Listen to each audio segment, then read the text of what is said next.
Top quality और consistent performance के लिए सिर्फ सिल्वर पंप्स। टॉप क्वालिटी और कंसिस्टेंट परफॉर्मेंस के लिए सिर्फ सिल्वर पंप्स, नाम याद रखना। मग आता याला काय वाढवायचं, त्यांनी म्हटलं, त्याला त्यांनी उत्तर दिलं, त्यांना जे वाटलं ते बोलले नाना पटोले। आता त्यावरून पुन्हा मी बोलायचं आणि मग पुन्हा तिसऱ्याने त्याचं उत्तर द्यायचं। खूप प्रश्न आहेत आपल्याकडे बेसिक। आता खरं म्हणजे अवकाळी पावसामुळे शेतकऱ्यांचं इतकं प्रचंड नुकसान झालं आहे की अद्यापही त्याचे सर्वे होऊन कुठल्याही जिल्ह्यातून मदतीसाठी जो प्रस्ताव कलेक्टरनी पाठवायला पाहिजे, एकही प्रस्ताव गव्हर्नमेंटकडे गेलेला नाही 15-20 दिवसापासून। पूर्ण सर्वे पण झालेला नाही। म्हणजे शेतकऱ्याला वाऱ्यावर सोडलं यांनी। आणि सत्तेमध्ये हे मशगूल मंडळी, यांना काही देणं घेणं नाही शेतकऱ्यांचं, सामान्य माणसाचं, जनतेचं काही देणं घेणं नाही, अशी परिस्थिती राज्यामध्ये निर्माण झालेली आहे आता। त्यामुळे हे बातम्या सगळ्या ज्या आता चाललेल्या आहेत त्या केवळ ह्याच बातम्या चाललेल्या आहेत, दोन भाऊ एकत्र येणार का, दोन पवार एकत्र येणार का। अरे महाराष्ट्रातील जनते आज अशी परिस्थिती आलेली आहे की आदिवासी विभागांच्या योजना बंद पडल्यात, समाज कल्याणच्या योजना बंद पडल्यात, ओबीसीच्या हॉस्टेलसाठी जागा नाही, पैसे मिळत नाही, आणि दुसरीकडे मात्र एका संस्थेला प्रचंड पैसा दिला जातो, ओबीसीना वाऱ्यावर सोडण्याचं काम झालेलं आहे। तर हे अशा अनेक विषयाला आपण हात घातला पाहिजे। म्हणून आपल्याकडे खरं म्हणजे आज जे महाराष्ट्रामध्ये राजकीय परिस्थिती निर्माण झाली आणि त्यातून जनतेकडे जे काही दुर्लक्ष होण्याचं काम सुरू झालं आहे, यावर आपला फोकस असावा। राहिला नाना पटोलेजींनी काय म्हटलं ते मी अजून ऐकलं नाही, कारण मी रात्री मुंबईवरून प्रवास करून आलेलो आहे। त्यामुळे त्यांनी काय म्हटलं आहे, त्यांचा बोलण्याचा उद्देश काय होता, आणि खरं तर ऑपरेशन सिंदूर जे झालं, ज्यावेळेस जयशंकरजींचं स्टेटमेंट आलं, त्या स्टेटमेंटमध्ये त्यांनी स्पष्ट सांगितलं आहे, हमने उनको बताया था, हमने उनको आगाह किया था, हमने उनको सूचना दी थी कि हम लोग ऐसा अटैक इसके बाद करने वाले हैं, आप तैयार रहो, आप सावधान रहो, आप अपना वहाँ पे जो कुछ है लैंड खाली करो, हम खाली जगह पे ऑपरेशन करेंगे क्या। असं काय होतं का तिथे? हा प्रश्न कोणी उपस्थित केला? काँग्रेसनी नाही। हा प्रश्न निर्माण झाला आहे परराष्ट्र मंत्र्यांच्या स्टेटमेंटवरून, जयशंकरजींच्या स्टेटमेंटवरून झालेला आहे। कोणी असं शत्रू राष्ट्राला आगाऊ कळवतं का की हम ऑपरेशन करने वाले है, म्हणजे तुम्ही तुमचे लोक हलवा, ते हेच नाना पटोले बोलले। यात काय गैर आहे मला काही कळलं नाही। मुळात ज्या गोष्टी विरोधकांनी मागायच्या असतात त्यात पाकिस्तानचा काय संबंध आला? आमच्या राज्याचे महसूल मंत्री म्हणतात की काँग्रेस का हात पाकिस्तान के साथ।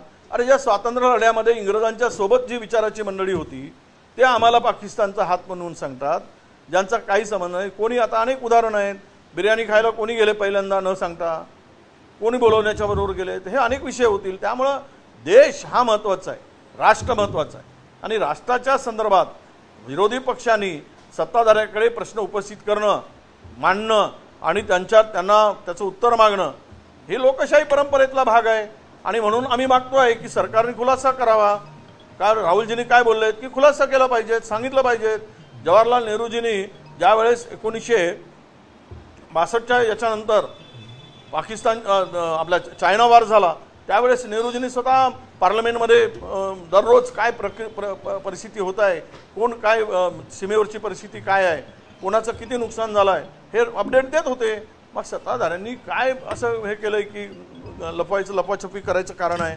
म्हणून आमचं स्पष्ट मत आहे, ऑपरेशन सिंदूरनंतर ज्या पद्धतीनं यांनी ते हायजॅक करायचा प्रयत्न केला, सैन्याचं शौर्य दडपण्याचा प्रयत्न केला, आणि वरून विरोधकांनाच टार्गेट केलं जातं।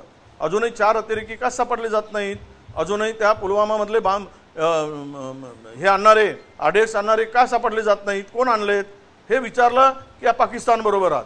म्हणजे आम्ही देशाचे प्रश्न विचारले की आम्ही पाकिस्तान बरोबर, आणि हे देशभक्त ज्यांनी सातत्यानं या देशाच्या स्वातंत्र्यामध्ये आडकाठी आणली ते देशभक्त झाले। त्यामुळे नाना पटोलेजी बोलले ते एखादी वाक्य जर चुकीचं बोलले असतील तर ठीक आहे, पण त्यांनी बोलले त्यातली अनेक गोष्टी सत्य आहे।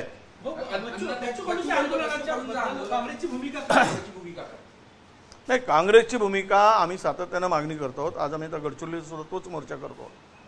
उद्याला सुद्धा आम्ही चंद्रपूरला सुद्धा एक रॅली आम्ही ठेवली आहे। आता महाराष्ट्रभर आमच्या रॅल्या सुरू होतात। बच्चू कडूजींनी शेतकऱ्यांचे प्रश्न, गंभीर प्रश्न घेऊन उपोषणाला बसले आहेत। आमचा त्यांना पाठिंबाच आहे। जो शेतकऱ्यासाठी लढेल त्याला आम्ही पाठिंबा देणार आणि त्याच्यासोबत पाठिंबा आमचा असणार आहे. 15 तारखेपर्यंत जर आंदोलन असेल, मी 15ला आम्ही अकोल्याला आहोत, त्यावेळेस आम्ही त्या बच्चू कडूंची मी स्वतः भेट घेणार आहे आणि आम्ही जाणार आहोत.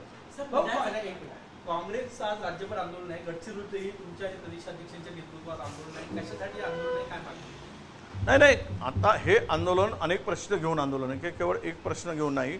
तर राहुलजींनी ज्या महाराष्ट्रातील निवडणुका संदर्भात जो काही प्रश्न उपस्थित केला आणि त्या प्रश्नामधून हे निवडणुका ज्या पारदर्शक व्हायला पाहिजे होत्या आणि त्या संदर्भात ईसीची भूमिका ही जी काही होती इलेक्शन कमिशनची, हे पारदर्शक नव्हती, ही मॅच फिक्सिंग होती आणि अशामुळं महाराष्ट्राचा आत्ता जो बट्ट्याबळ होता आम्ही पाहतो आहे, हे असंविधानिक आणि अनधिकृतपणे आलेलं हे सरकार आहे, जगलरी करून आलेलं सरकार आहे आणि अशा पद्धतीने जर पुढच्या निवडणुका होत असतील तर लोकशाही संपून जाईल.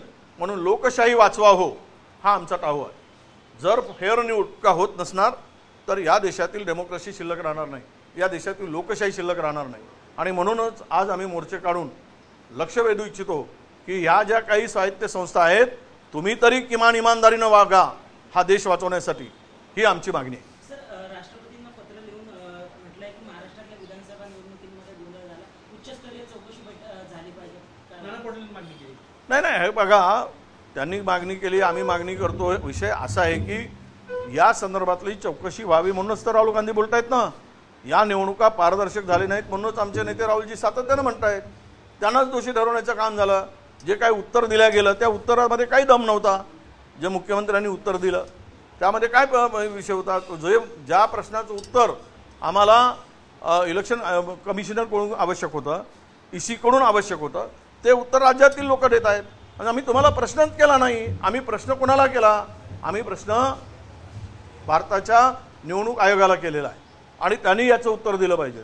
त्यांनी आम्ही मागितलेली माहिती का दिली नाही, का लपवली, आणि हेच त्यातून ही गडबड झालेली आहे हे सिद्ध झालं आहे. लोकांच्या मनातली, लोकांनी निवडून दिलेले सरकार नाही, तर हे बनवाबनवी करून याला हे सरकार बनवाबनवी करून आणि लोकांच्या मताचा अनादर करून, अपमान करून ही सरकार आलेलं आहे. हे आता लपून राहिलेलं नाही.